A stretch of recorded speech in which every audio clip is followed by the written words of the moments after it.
What is up, YouTube? It is SA here, and welcome to the return of our career mode series with Swansea City as we enter season 2 of our journey. And we're all the way back to the start of the season. And as you all know, last season was a very poor season, as we did finish nearly relegated. But our objective for this season is to finish to qualify for the Euro League, which I think is a very good challenge, a very big challenge as well for us. I think last season the board was a little bit too easy on us, as I think they set us an objective of to finish to avoid relegation. Which is a little bit easy. So hopefully a challenge like to qualify for the Euro League, should make it a little bit more exciting.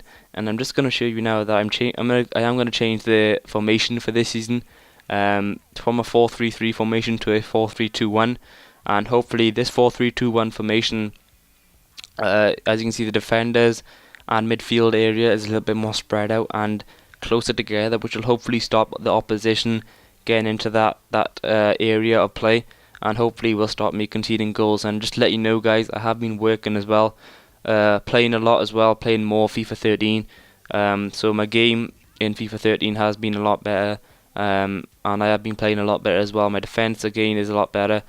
So hopefully we will be conceding less goals this season. And yeah, as you can see, I'm just changing up my squad here. As you can see, the squad itself, it is quite healthy. It does look good.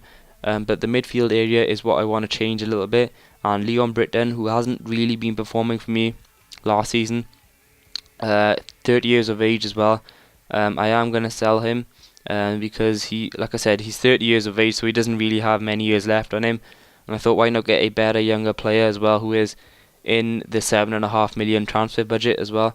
So that is what I'm going to do. And first, I'm just going to show you guys Michu, who was requesting higher wages last season.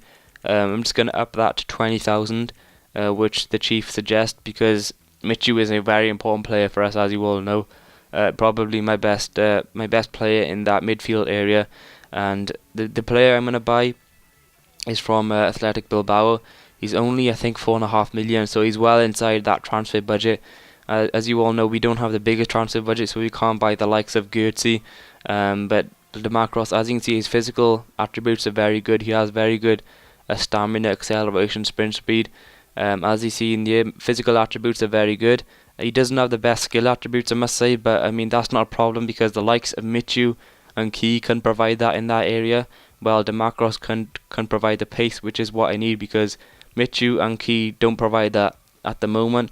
But if I do buy Macross and put him in that squad, he will provide that. So hopefully our midfielder will be stronger, and in effect our whole team will be stronger. And we do have a transfer offer for Danny Graham from Sevilla FC for 7 million. So it's not what he's worth as either, and he is a very important player for us as well. So as you all know, last season he did finish top goal scorer, and he's still to reach his peak, I think, because he's only 27 years of age. So we're not going to be looking to sell him.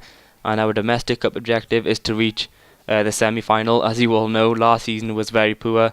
We only reached the second round, and as you can see here, we have inquired about the Demacros, and he is worth 6 million from Athletic Bilbao, which again he's in our transfer budget. So we're going to offer that to him, and hopefully Athletic Bilbao will accept our contract offer.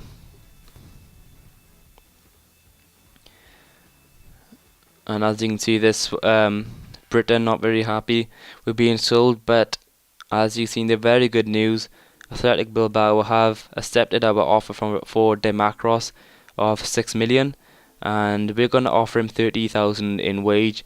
And as you can see there, first of all, I didn't have as much wage as he requested, so I did have to go in the budget allocation and change all of that to meet his standards. And finally we do get it right and submit the offer, and hopefully he will accept that and become a Swansea City player. And as you can see, he does accept it, and we accept the offer, and he does officially be a Swansea City player, which I'm really happy about, because he is a very good player, as he sees.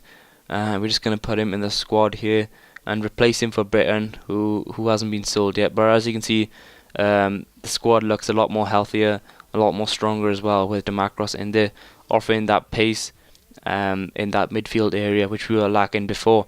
And Sakura, we do have an offer from him just days before our first friendly match, which we're going to reject because we only bought him last year, and he's an important player as well in that defensive position, because he can again offer that pace, and he also gets up front as well to help our attackers. And just a day before our first friendly match, we have a offer from Borussia Dortmund for Michael Vorm, our goalkeeper, 84 rated, probably our best player in the team. We're not going to be looking to sell him, and that was a very poor offer from Dortmund as well. It was well below his value.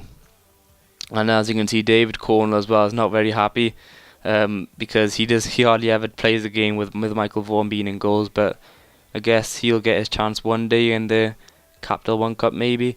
But we got to focus here on our first friendly match against Monaco, and I do have a brilliant start here. Pablo Hernandez, what a goal from him in the 3rd minute. I did think it was a little bit easy at the start. I just ran past the defence way too easily.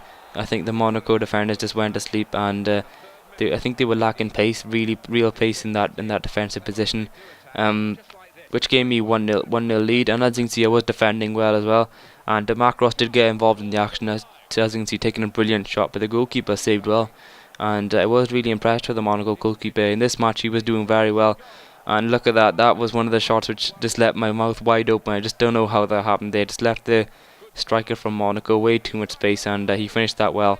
And after that, it was all Swansea City. I was all over Monaco, getting chance after chance. And as you can see, right before half time, I did hit the post here with Pablo Hernandez, and unfortunately the shot did just rebound back off the goalkeeper. And at the half time whistle, I did finish 1-0 between Swansea City and Monaco, and the second half was much as the same. As you can see, Key just shrugging away the defenders, and one-on-one with the goalkeeper, you would favour him, but again, the Monaco goalkeeper was on top form, and then this happened. Not the best things to happen when you're getting chance after chance, but then I guess Monaco did take their chance, which I didn't. And as you can see, I do get a little bit unfortunate there with the rebound coming straight to their striker, but he did finish it well, and that gave them the lead. And Mark Ross, look, showing his pace there, just sprinting from the defender. And as you can see, I just didn't finish my chances, and it did finish in a very frustrating match, 2-1 to Monaco. And when I returned, we did have another contract offer, and this one was for Leon Britton, and as you all know, was transfer listed. And I was thinking for a split second, shall I counter offer this, but I thought it was no point, because I mean it was only 400,000 off his real value, and I'm not really going to look to buy another player in this transfer window. So I thought, why not just sell him, which I did, and hopefully that's all cleared up now, and all of that business is done, and we can focus on our big game against Schalke, who is a very big test for us. And as you can see, just confirmation their return has been sold. Like I said, Schalke is a very big test, and as they are a very good side, we were away at their stadium as well, so a very big test here for my defenders as well. And Schalke did show what kind of team they were on the counter-attack in the early minutes of the game. I could not do much about that. I mean, 2-on-1, you would favour them, and they did finish it well here with Farhan giving Schalke the early lead of 1-0. But I must say, I did have chances on my own. Demacros there, as you can see, setting up a Key, some very good passing, moving, and as you can see, Demacros there just hitting it, but the goalkeeper did save it well, which kept them the 1-0 lead. And as you can see, it was very frustrating for me, because again, like in the first match, I just couldn't finish my chances. But then in the Michu, look at that for the goal there. Such a beautiful goal from Michu in the 30th minute. A very good left foot strike in the bottom left corner of the goal, and that is why I increased his wages, guys. He is a brilliant player in that midfield area, and that made the score 1-1.